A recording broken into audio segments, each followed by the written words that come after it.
So welcome back to the Hub, and I'm glad you're joining us. And if you could do us a favor, subscribe, like, and share. It'll help help us grow the channel and help with the YouTube algorithms, as they say. But welcome and stay tuned. We have a lot to talk about today, including, of course, the first game of the season, the kickoff, the opener last Friday against Fulham. When I take a look at an overview of the match, it was a credible performance, nothing spectacular, nothing to write home about. But we'll take a look at several aspects of the game in this video, and we'll look ahead probably in the next few videos at what's left of the transfer window, which ends on August 30th. Season opener, Manchester United 1, Fulham 0.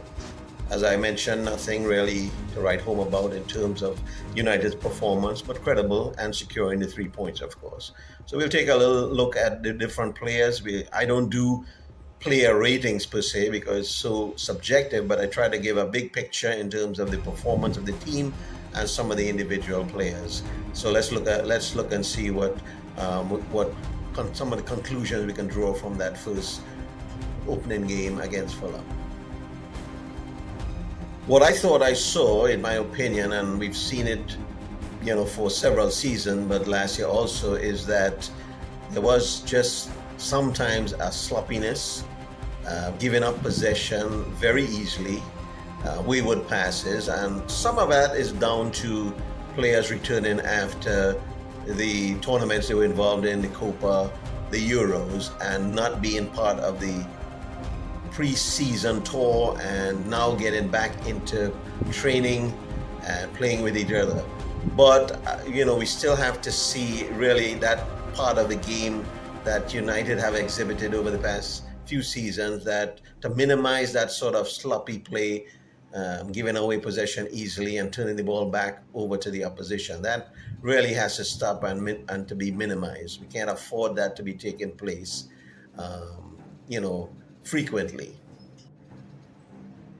Overall, Fulham had some decent chances, but as the game progressed, let's say after the 20-25 minute mark, United started to get their rhythm. They started to dominate possession and they created some chances.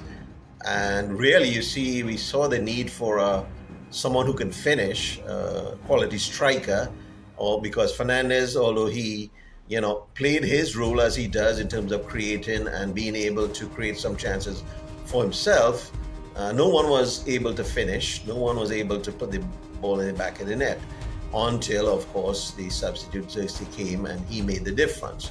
So we see that we're still, seeing some of that sort of inability to finish when needed.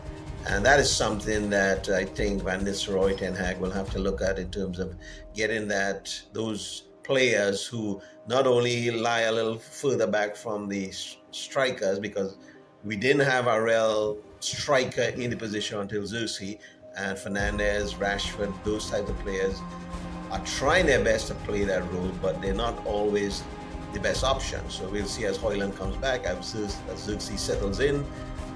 And that's a competition that'll be taking place for that striker position, and we'll see how that progresses. But I think, again, as I've said in the past, Van Nistelrooy will be the guy who is going to be able to bring a positive, development and progress to that attacking part of the game for United.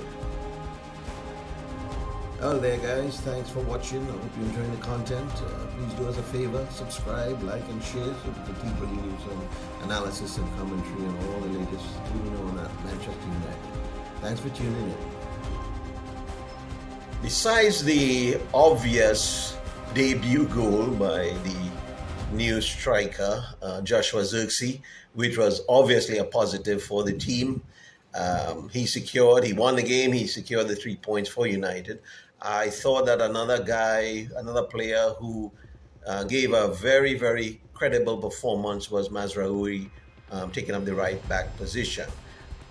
Left back, Diogo Dalot played there, but I think obviously, United are still looking maybe to bring in a left back, someone who plays on that side regularly, because with Shaw And Malaysia, we still have some issues with injuries and consistency. So let's see what happens as the transfer window just has a couple of weeks left. But I think Mazruri gave a good account of himself. He shows his experience. He shows that he can handle the ball. He can handle the tackles. He can be part of the play going forward. And obviously, there was a suggestion that Eric Ten Hag wanted him to bring support for Anthony, but we'll see how that goes as the season progresses. As far as Joshua Zirkzee is concerned, he came off the bench, I think, just after the hour mark. And he really didn't get too involved in the play, but there was some little moments where he showed his ability to, drop a little deeper, get involved in the play, be part of the intricacy in terms of passing and developing as the team is going forward.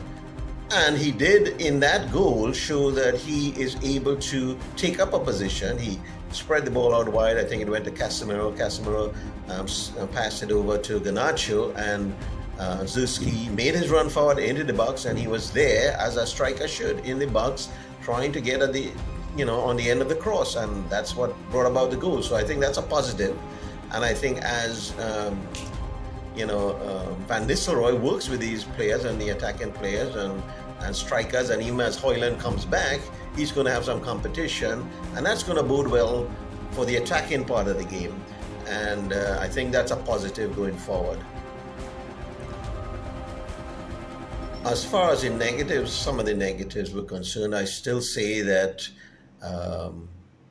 there was some sloppiness evident. Again, maybe some of it based on coming back and not being part of preseason tour, some of the players, but we saw that also that in the midfield, although Casemiro has put in a couple good performances at 32 years age, 32 years old, he's not going to be able to maintain any sort of consistent high level of play. And we did see that he was basically left in the dust as an early attack down the right side had developed. And we saw also, because we do have, like Maguire, he's kind of slow, he's kind of awkward. Martinez better, but if you have speedy wingers, which United will encounter as the season goes by, there has to be some, more solid defensive midfield options, and I think that's what's going to be important as the transfer window begins to wind down. Will United get a high quality defensive midfielder to replace Casemiro? That's the bottom line.